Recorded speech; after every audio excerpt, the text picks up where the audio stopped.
এই পর্যায়ে এসে লবণটা অবশ্যই চেক করে নেবেন, কারণ শীতলের তরকারিতে ঝাল আর লবণ দুটোই যাতে ঠিক হয় ওইভাবে রান্না করতে হবে। আর একটু বেশি বেশি করে দিতে হবে, যাতে খাওয়ার সময় ফুচকা খাওয়ার মতো ঝাল অনুভব হয়। বিভিন্ন ধরনের যন্ত্রাংশ দিয়ে তৈরি এইসব যন্ত্রাংশগুলি আমাদের কোনো বার্তা বা ইনপুট দিতে সাহায্য করে, তাকে প্রক্রিয়াকরণ বা প্রসেস করে এবং তার ফলাফল বা আউটপুট আমাদের সামনে তুলে ধরে। তো সৌভিকের সন্ধ্যায় পড়া হয়ে গেছে, সৌভিককে পড়ানো কমপ্লিট। এখন আমি রান্না করব। তো আজকে আমি রান্না করব উত্তরবঙ্গের ঐতিহ্যবাহী রান্না শীতল। তো কিভাবে শীতল রান্না করলে বাড়ির সকলে চেটিপুটে খাবে, খুব টেস্টি হবে। তো রান্নাটা যদি দেখতে চান, যদি জানতে চান, তাহলে অবশ্যই পুরো ব্লগটি দেখতে থাকুন। তো চলুন রান্নাঘরে রান্নাটা শুরু করা যাক। আমরা শীতলটা তৈরি করে এখানে শুকিয়ে এখানে রেখেছি টাঙিয়ে। এখানে একটু হাওয়া বাতাস ভালো পাই, সেই জন্য আর বেড়াল পাবে না খেতে, সেই জন্য তো একটা বের করে নিই শীতল।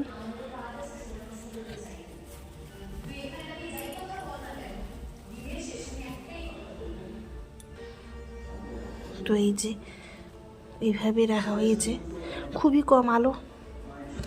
ও এই যে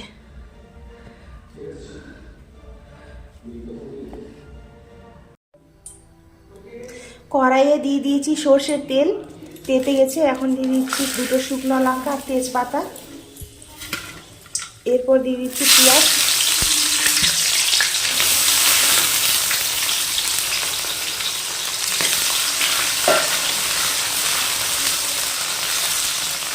পেঁয়াজটা একটু ভেজে নেব।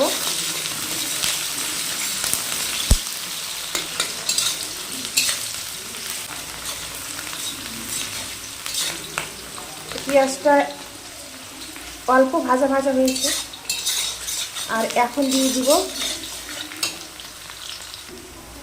দিয়ে দিব রসুন, থেতো করে রেখেছি রসুনটা দিয়ে দিলাম।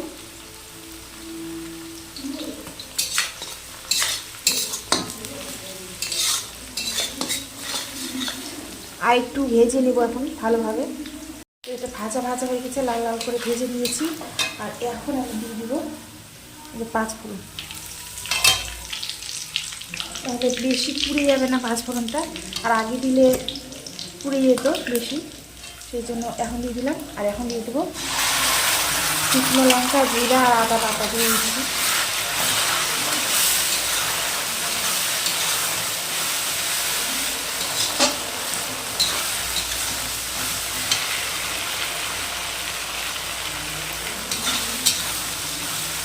মশলাটা ভালোভাবে কষিয়ে নিব এখন।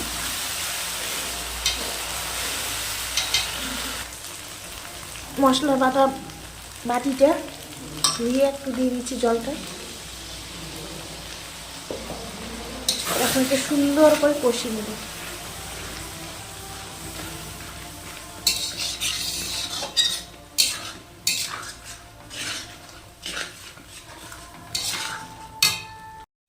মশলা থেকে সুন্দর তেল বেরিয়ে গেছে, একদম সুন্দর করে তেল ছেড়েছে।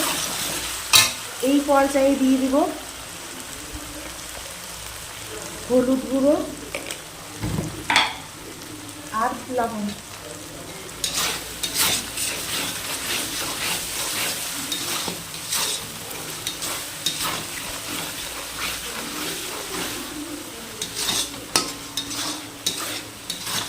আর এখন দিয়ে দিব শীতলটা ভিজিয়ে রেখেছিলাম। এই যে শীতলটা জলে ভিজিয়ে রেখেছিলাম, নরম হয়ে গেছে। এটা দিয়ে দিব।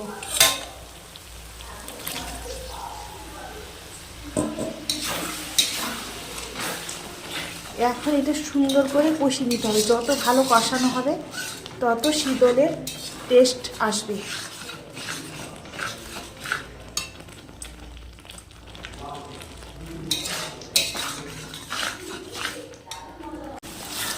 শীতলটাও সুন্দর করে কষানো হয়ে গেছে, দারুণ স্মেল আসছে। এখন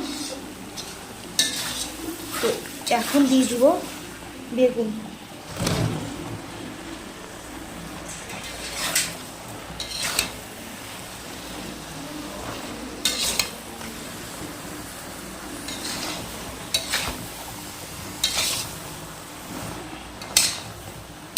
নাড়াচাড়া করে নিলাম, নিয়ে এখন সিদ্ধ করার জন্য জল দিয়ে দেবো।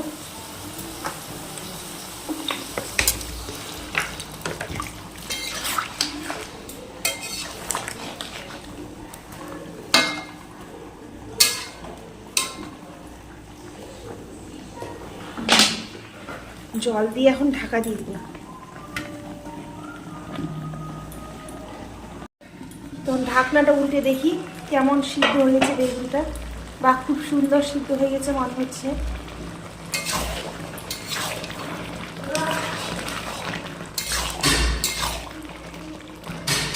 এখন এই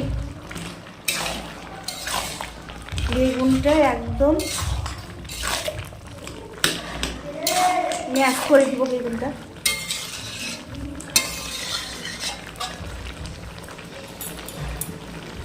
আর একটু ভেজে দিই।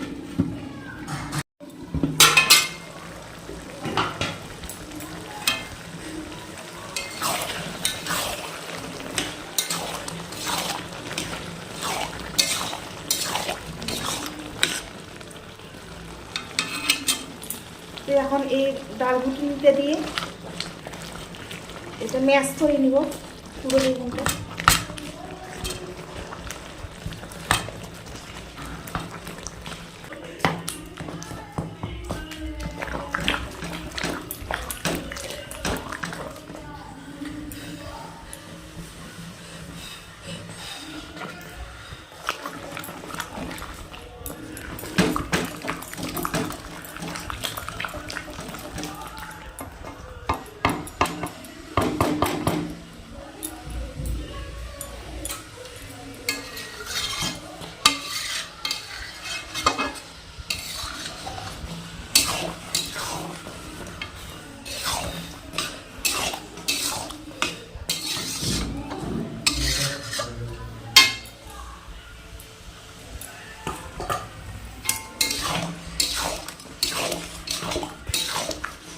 ম্যাশ করা হয়ে গেছে, এখন খুন্তি দিয়ে ভালোভাবে নাড়িয়ে নেব, আর একটু টাইট করে নিতে হবে।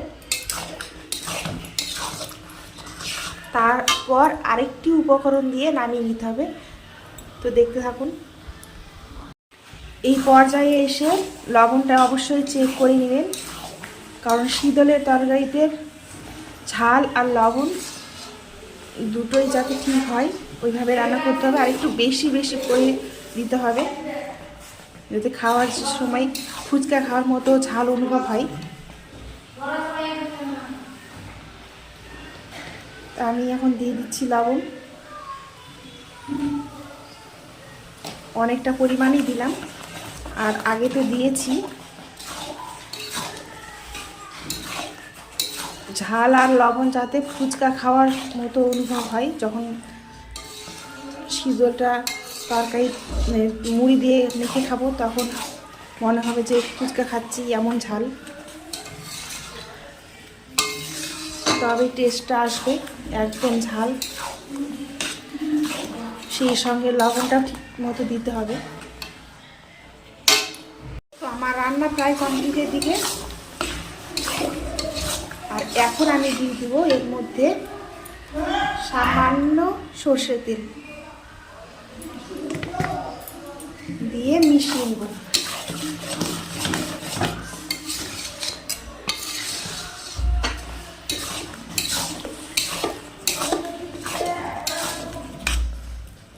আর এখন আমি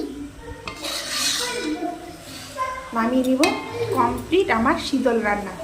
আর অবশ্যই কিন্তু এই যে তেজপাতা কিন্তু দিয়েছি কি না, তেজপাতাগুলো তুলে ফেলবো, কারণ এটা আমার খারাপ লাগে যে আমি কারো পাতে তেজপাতা দেবো, কারো খাবার থালাতে তেজপাতা দেবো, এটা আমার পছন্দ নয়।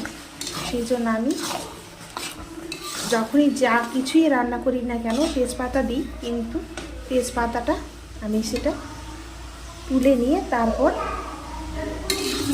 বাটিতে রাখি আর পরিবেশন করি।